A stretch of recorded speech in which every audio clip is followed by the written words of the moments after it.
Chapter 8 દ્વિપદી પ્રમેય ભાગ 2. First લેક્ચરમાં આપણે જોયું કે આપણે દ્વિપદી પ્રમેયનું સૂત્ર જે છે એ કઈ રીતે ડિફાઇન થાય છે. હવે આપણે એના અમુક અવલોકનોનું જોવાના છે. અવલોકનો એટલે કે શું કહેવા માંગે છે. હવે તમે જોઈ શકો છો તો આ બધા જ પદો શેમાં આપેલા છે?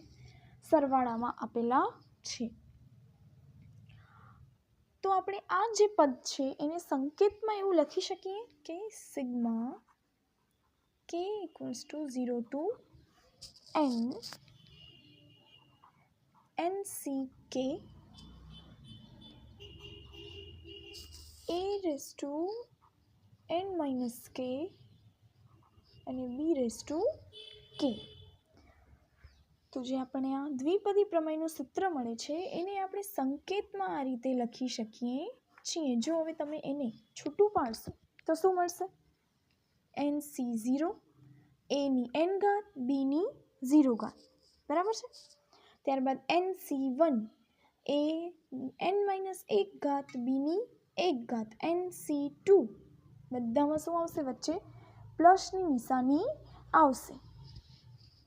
લખી બતાવું. અહીંયા n-0 પણ લખી શકો છો. Plus nc1 a⁻n - 1 b⁻1 nc2 n-2 b⁻2 plus up to plus ncn a⁻n - n એટલે કે અહીંયા આપણે 0 ઘાત લખશું અને b⁻n. હવે આ જે દ્વિપદી પ્રમેયમાં આપણને જે nc1 ને જે મળે છે એ શું છે? એ બધા એના એટલે કે ncr જે છે એ શું છે? એના સહગુણકો છે. શું છે? સહગુણકો છે. હવે તમે આપણે શરૂઆતમાં જોયું કે એની 0 ઘાત હોય છે ત્યારે એક પદ મળે છે, એની 1 ઘાત હોય છે ત્યારે આપણને 2 પદ મળે છે a પ્લસ b. એટલે કે તમને n ઘાત આપેલું હોય તો આપણા પદની સંખ્યા કેટલી થશે? n પ્લસ 1 પદ થાય છે. વિસ્તરણમાં શું થશે? a પ્લસ b⁻n ના વિસ્તરણમાં n પ્લસ 1 પદો હોય છે. કેટલા હોય છે? n પ્લસ 1 પદો. એટલે કે ઘાતાંક જે આપેલી છે એના કરતાં એક પદ વધારે. આની ચર્ચા તો આપણે પહેલા પણ કરી હતી. ત્યારબાદ આપણે એક જોવાનું છે. આમ તો તમે આ બંને વસ્તુ નોટ કરેલી છે. 2 પોઈન્ટ આપણે હવે જોવાના છે. એ મેં કંઈ પણ દીધા છે છતાં બી આપણે જોઈ લઈએ. તો તમે જોશો તો તમને એની જે ઘાત છે એ ક્રમશઃ શું થાય છે? ઘટે છે. 1 જેટલી ઘટતી જાય છે. અને જ્યારે બીની જે ઘાત છે એ ક્રમશઃ વધતી જાય છે. 1 જેટલી વધતી જાય છે. આ થયો એક ગુણધર્મ. અને બીજું કે a અને bની ઘાતનો સરવાળો જે છે એ n જેટલો થાય છે. કેટલા જેટલો? n અને n જેટલો થાય છે. કોનો? તો a અને bનો સરવાળો. આ જે છે એના મુખ્ય અવલોકન છે કે આના આ સૂત્રો ઉપરથી આપણે શું અવલોકન થયા, એટલે કે આમાં શું આપણે જોયું. તો આ 5 પોઈન્ટ હતા. પહેલું કે એને આપણે સંકેતમાં લખી શકીએ, બીજું કે એના સહગુણક વિશે, એના વિસ્તરણના પદ વિશે અને a અને b ની ઘાતાંક વિશે આપણે 2 મુદ્દા જોયા. હવે આવે છે કે a પ્લસ bની n ઘાતના કેટલાક વિશિષ્ટ વિકલ્પ. કેટલાક વિશિષ્ટ વિકલ્પ એટલે કેવો વિકલ્પ? તો આપણે જોઈએ કે તમને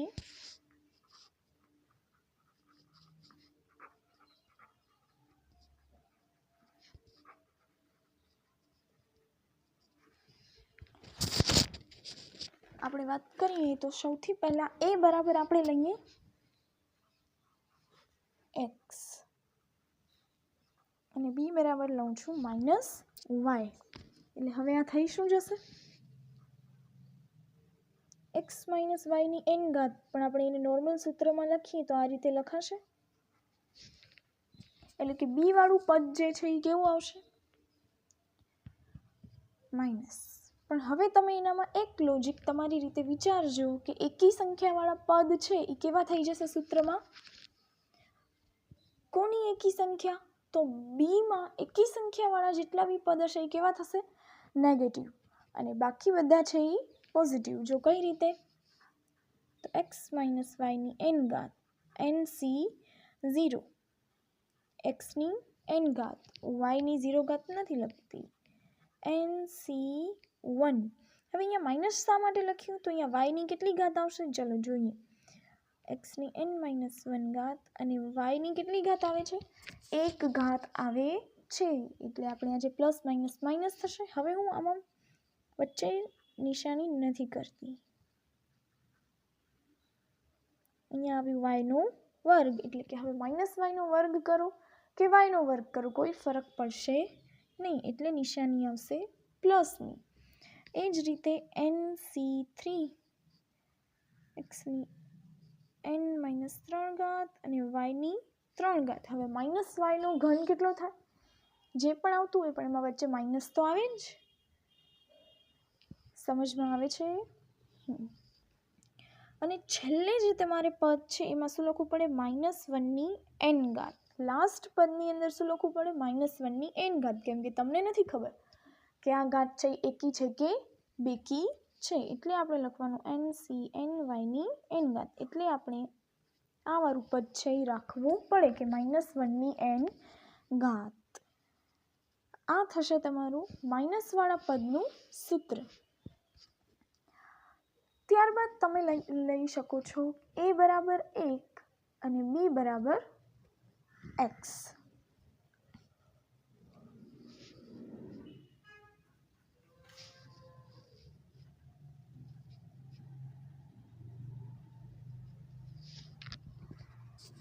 તો ત્યારે એનું સૂત્ર શું થઈ જશે? હવે એકની ગમે એટલી ઘાત લખો કોઈ ફરક પડશે નહીં. તો 1 વત્તા એક્સની n ઘાત એટલે શું થશે? NC0 NC1 એક્સની 1 ઘાત NC2 એક્સની 2 ઘાત NC3 એક્સની 3 ઘાત plus up to plus NCN એક્સની n ઘાત. હવે આ જ રીતે તમે 1 માઇનસ એક્સની n ઘાત કરી શકો?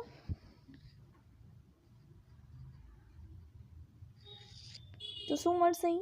NC0 minus NC1x plus NC2x² minus NC3xનો ઘન. હવે plus up to plus n કેવા છે ખબર નથી, એટલે -1ની n ઘાત NCN એક્સની n ઘાત. આ થશે આપણા સૂત્ર.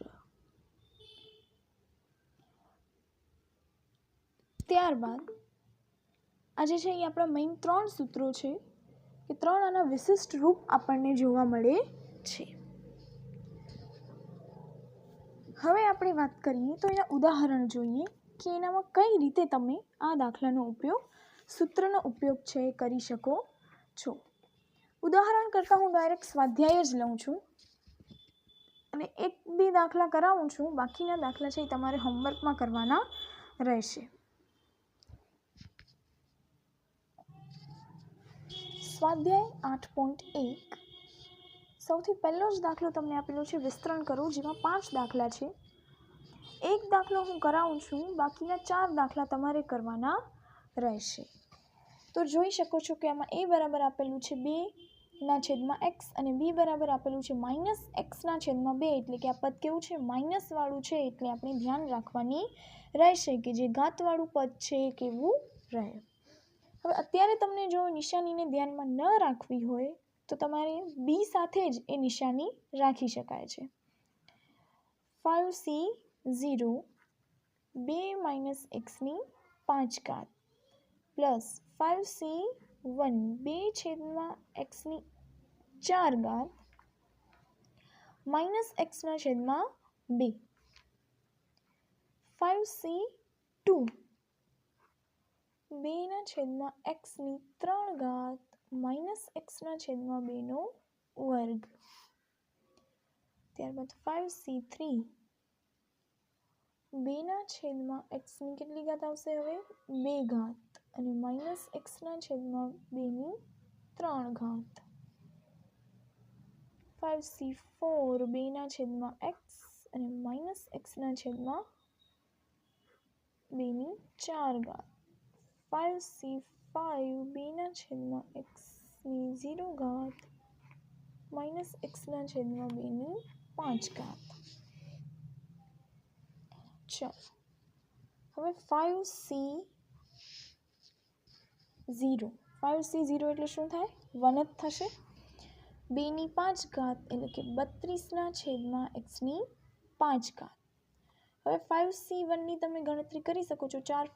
5 ફેક્ટોરિયલ છેદમાં 1 ફેક્ટોરિયલ ગુણ્યા 4 ફેક્ટોરિયલ. 4 ફેક્ટોરિયલ ઉડી જશે એટલે આવશે 5. 2ની 4 ઘાત એટલે આપણને મળશે 16ના છેદમાં એક્સની 4 ઘાત અને અહીં આપણને મળે છે માઇનસ એક્સના છેદમાં 2. હવે આ માઇનસને તમે આગળ નિશાની બદલી બી દો તો પણ ચાલશે. હવે મેં નથી બદલી એટલે હવે હું ચેકો નથી કરતી. ત્યારબાદ પ્લસ એટલે 5c2 એટલે જવાબ મળશે 10. એની ગણતરી ન ખબર પડે તો કરી લેવાની હો ને. એટલે 8ના છેદમાં એક્સનો ઘન એક્સનો વર્ગ છેદમાં 4. ત્યારબાદ પ્લસ 10 4ના છેદમાં એક્સનો વર્ગ માઇનસ એક્સનો ઘન છેદમાં 8 પ્લસ 5ના છેદમાં 5 ગુણ્યા 2ના છેદમાં એક્સ એક્સની 4 ઘાત છેદમાં 16 અને પ્લસ માઇનસ એક્સની 5 ઘાત છેદમાં 32. ચાલો હવે જે ઉડતું હોય એકબીજા સાથે કેન્સલ થતું હોય બધું કરી દઈએ અને નિશાની પણ લાવી દઈએ એટલે આવશે 32ના છેદમાં એક્સની 5 ઘાત. અહીંયાથી આ ઉડી જશે. આનો વર્ગ નથી ને? ના, એટલે હવે આ આવે છે 8 એટલે 8 × 5 = 40 પ્લસ માઇનસ માઇનસ અને આ શું થશે? એક્સની 3 ઘાત થશે.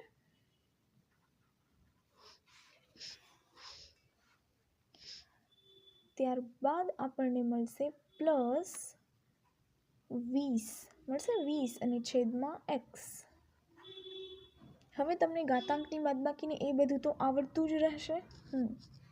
હવે અહીંયાથી આપણને મળશે 5 મળશે 5 અને એક્સ અને માઇનસ 5x મળશે. ત્યારબાદ હવે તમને મળે છે 5xનો ઘન છેદમાં 8 અને માઇનસ એક્સની 5 ઘાતના છેદમાં 32. આ થયું વિસ્તરણ. એકદમ શાંતિથી અને શાંત દિમાગે કરશો તો થઈ જશે. કાંઈ જ નથી, માત્ર સરવાળો, ગુણાકાર અને ભાગાકાર છે. ત્યારબાદ એવું આવે છે કે દ્વિપદી પ્રમેયનો ઉપયોગ કરી નીચેની કિંમતો શોધો. દ્વિપદી પ્રમેયનો ઉપયોગ કરી નીચેની કિંમતો શોધો. આપણને અમુક કિંમત આપેલી છે એ શોધવાની રહેશે. જોઈએ આપણને કઈ કિંમત આપેલી છે. ચલો આ વાળા દાખલામાં બી બીજો દાખલો કરાવ્યો છે તો હજી પણ હું બીજો દાખલો છે એ કરાવું છું. તમને આપેલું છે 102ની 5 ઘાત એટલે તમે આને લખી શકો 100 + 2ની 5 ઘાત. 5c0 100ની 5 ઘાત. 5c1 100ની 4 ઘાત એની ગુણ્યા 2. 5c2 100ની 3 ઘાત 2નો વર્ગ. 5c3 100નો વર્ગ 2નો ઘન. 5c4 100 ગુણ્યા 2ની 4 ઘાત. 5c5 2ની 5 ઘાત. ચાલો તો હવે 100ની 5 ઘાત એટલે કેટલું આવે?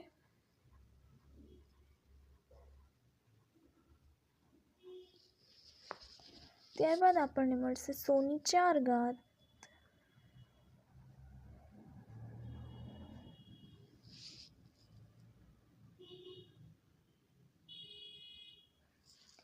એને ગુણ્યા 2. અચ્છા, આનો સહગુણક કોણ લખશે?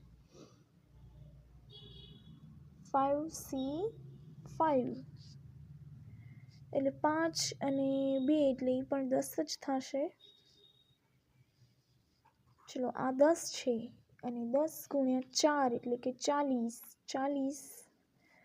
એ તો પાછળ લખી અને હવે આ કેટલું આવશે? 1 2 3 4 5 અને 6 8 50 8 અને અહીંયાથી આપણને મળશે 10 એટલે કે 80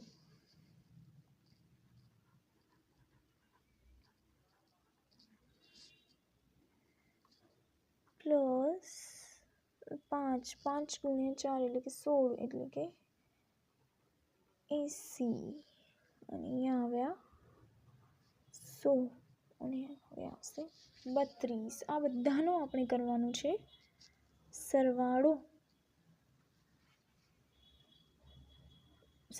જે મળતો હોય તમે લખી શકો છો. અચ્છા, હજી આમાં આપણે એડ કરી શકો, આમાં એક શૂન્ય વધારી શકશો, આમાં 40 થશે, અહીંયા 80,000 થશે, અહીંયા 8,000 થશે અને આ બધાનો સરવાળો તમને મળે છે.